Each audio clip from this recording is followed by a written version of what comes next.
from his crib, okay, Danto is seeing all these people running around her house, peace, and I do think of myself as a hippie, okay, but I'm a hippie with restrictions. You hear me? Because I'm not about to take no, brain melting drug. That ain't gonna happen. I don't need to hallucinate and trip out. Real life is a trip, okay?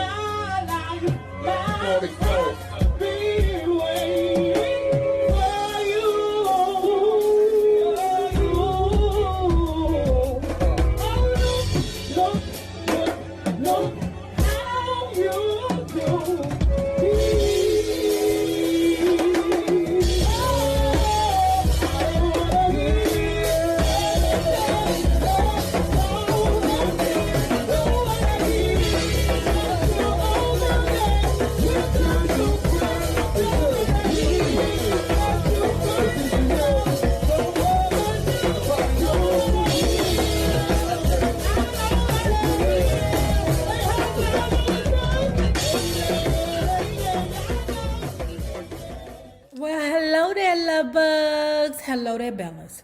If you have not already done so, please remember to like, share to Facebook, and subscribe, because it is so important to our success here on the YouTube.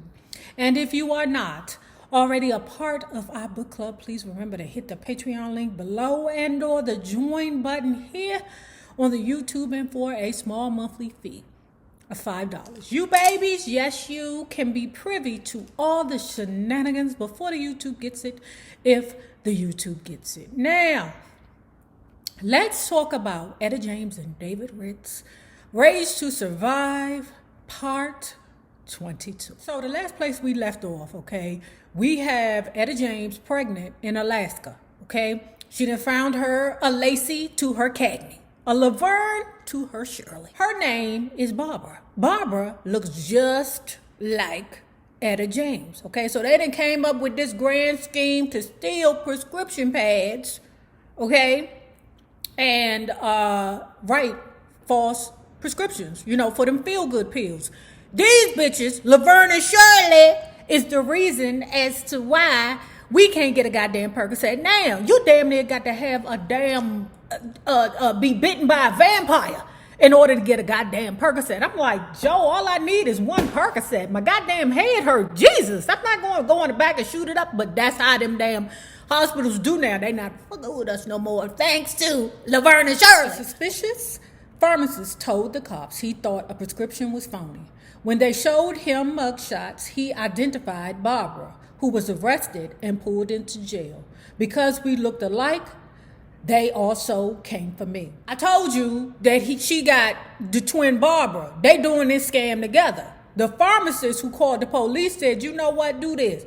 Pull that little skirt up, okay? First of all, answer no, okay? I don't know you, ninja. Don't put your hands on me. Call a female cop to come over here and touch me. The day that she had handed the pharmacist the phony prescription, she had on some short shorts, okay? And it showed a scar on her leg, right? So the pharmacist said, I tell you what, tell both them girls to pull their legs up or to pull their, skirt up so I can see. Etta had the scar on her leg. So Etta went to jail until she got bailed out, okay? But she had a court date, okay? Sometimes some of them niggas get released from jail and they ain't got no intentions on going back for the court date.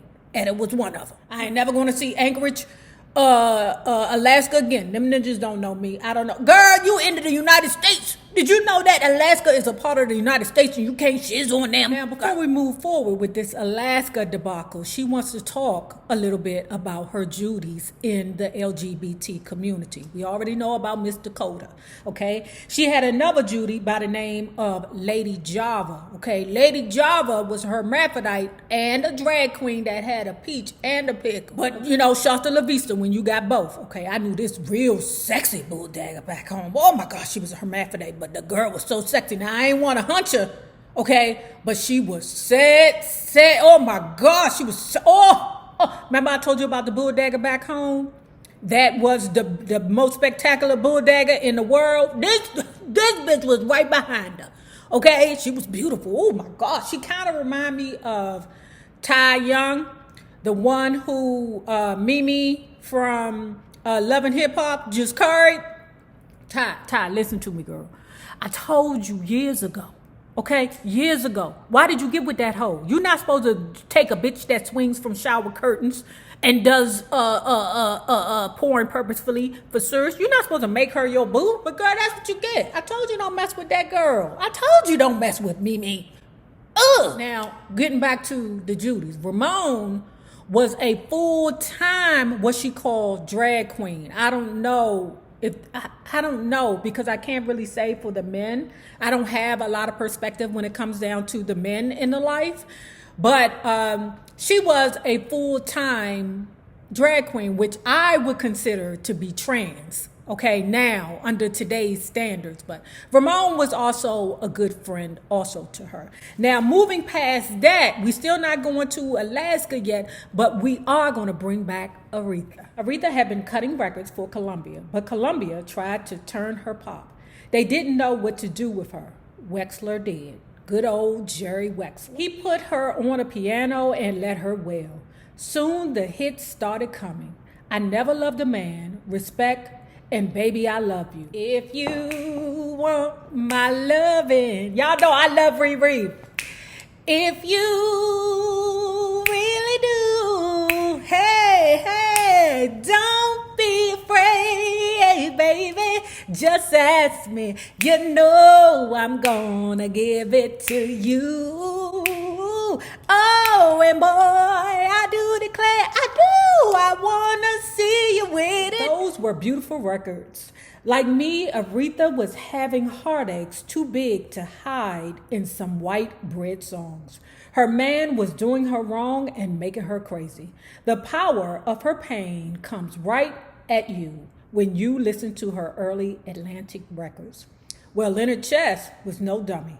He figured what was right for Ree was right for me. So Muscle Shoals, they went. Muscle Shoals was where Wilson Pickett cut many of his hits like Land of 1,000 Dances, Mustang Sally, and Funky Broadway. So in July of 1967, Leonard booked the same studio and many of those same musicians.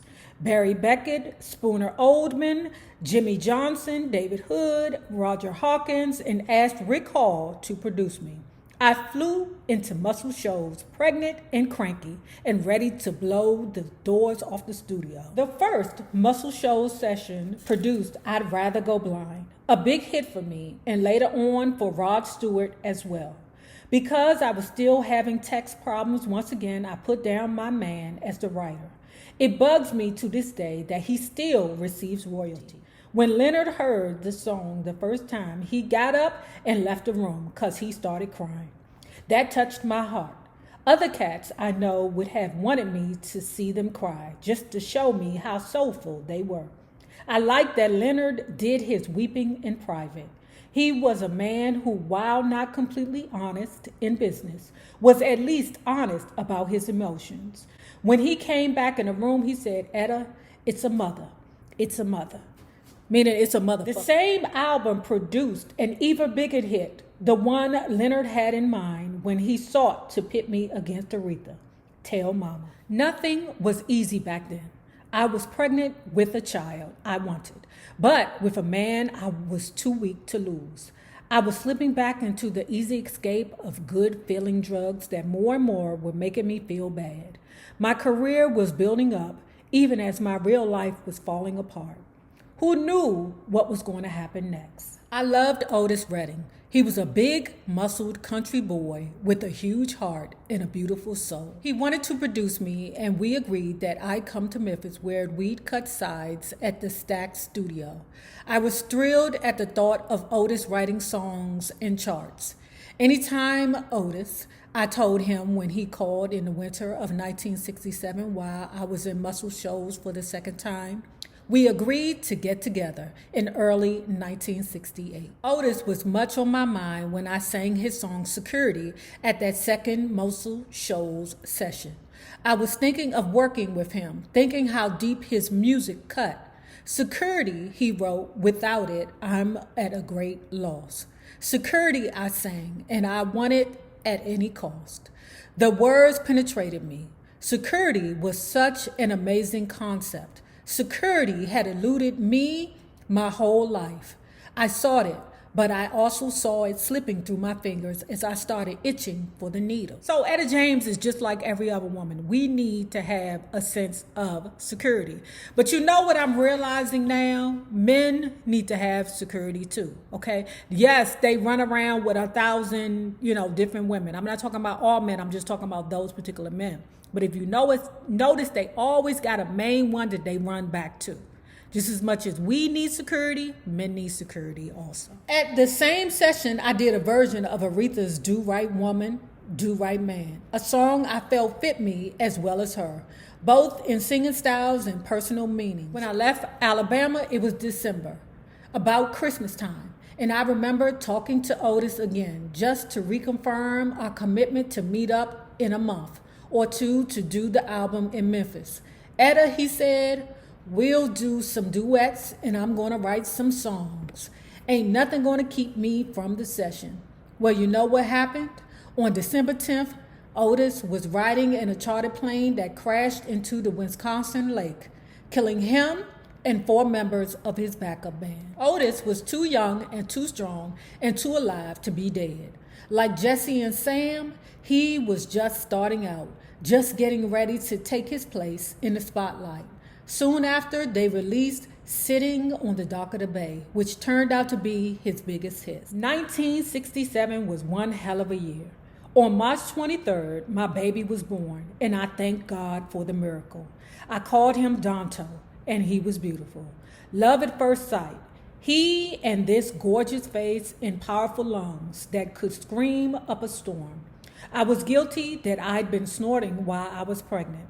In the beginning of his life, he had health problems. He came out gagging, and I wondered whether I was the cause. Yes, bitch! Do you think that you're going to be able to put substances inside of your body and it not affect the body inside of your body, girl? Girl, oh my God. But the baby came out with a lot of breathing problems nonetheless, okay? Now, thankfully, as we talked about before, she had a Judy by the name of Ramon, okay? The full-time drag queen cross-dresser, what she called it, but I would consider now to be a trans woman, okay? If it wasn't for Ramon taking care of the baby while she was running around here having her a good time, sticking shit up her nose and getting beat by her boyfriend, okay, that baby would be in big trouble. Thank God for the Ramones of the world. The fort, that's her house, okay, started to resemble a hippie hangout. Gene Redding came by and stayed for a while. I'd met Gene up at Anchorage. He called himself Otis's cousin and was a great singer, a soldier boy who came back from Nam looking for some action. Gene had hooked up with some hippies from New York, and they were traveling around in a beat-up Flower Power VW van. I dug the hippies. I related. I saw them as rebels the way I'd been a rebel, except they were mixing rebellion with love. I think of Sly Stone, a close friend of mine, as the other black man who was a hippie leader. I'll tell you more about Sly in a minute. Ooh, I can't wait. I felt uncomfortable with the lifestyle changes I was seeing. Plus, the hippies came loaded with high-powered weed and strong love drugs. I developed a taste for mushrooms and found myself tripping to places where heroin or cocaine didn't go. Girl, I'm the fucking mushroom. So from his crib, okay, Danto is seeing all these people running around her house, peace, and I do think of myself as a hippie, okay, but I'm a hippie with restrictions. You hear me? Because I'm not about to take no, brain melting drug. That ain't gonna happen. I don't need to hallucinate and trip out. Real life is a trip, okay? So fuck them drugs, okay? I like to be here now. Y'all know, I will do some, I will do an edible, okay? But what I won't do is some shit that'll make me think that I'm on the moon. I don't do stuff like that. So here come Dorothy, bitch ass. Here come this crazy bitch. Now, if you have not already done so, please remember to like, share the Facebook, and subscribe because it is so important to our success here on the YouTube. Now remember this, the same people that you meet on the way up will always be the same people that you meet on the way down. My naysayers, my patron loves, you babies, have a good one.